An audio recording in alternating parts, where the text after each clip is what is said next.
Some new preliminary testing shows that some firefighters who were battling those LA fires did have elevated levels of so-called forever chemicals in their blood. But it's still way too early to know how this could impact both their health and all of ours.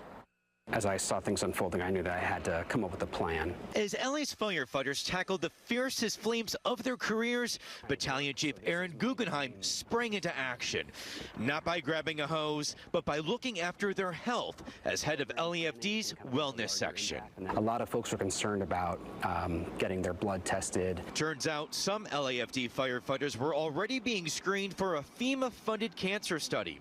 Guggenheim says the study took their blood again in late January, so weeks after the fires. Preliminary results from that firefighter cancer cohort study show firefighters who responded to the urban conflagrations showed significant increases in concentrations of two forever chemicals, PFOS and PFNA. They found it to be what they call statistically significant, so attributed to more than just chance. It is somewhat connected to the fire. Correct. It's not due to chance that the numbers were elevated. It's still way too early to know if exposure to those forever chemicals will have any impact on the health of those firefighters. Forever chemicals are also commonly known as PFAS. Heavy exposure to them can potentially cause cancer, increase cholesterol levels, and impact the immune system. The good news is Guggenheim says heavy metals were not found in the blood samples from LAFD members.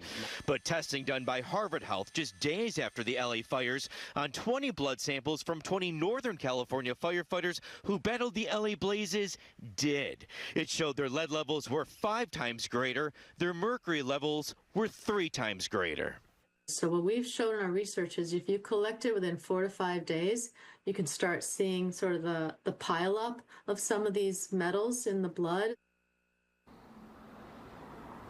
And of course, when it comes to exposure to these types of chemicals, it's very likely, very possible that any sort of health impact may not show itself for many years or even decades down the road. So that's why these firefighters are really hoping that these researchers are in this for the long haul. Now, this battalion chief, Guggenheim, also says that there are firefighters who feared for their lives as they were battling those blazes. There were some very close calls. So he also did tell us today that he's making sure those firefighters who are going through that trauma do have access to both therapy dogs as well as psychologists.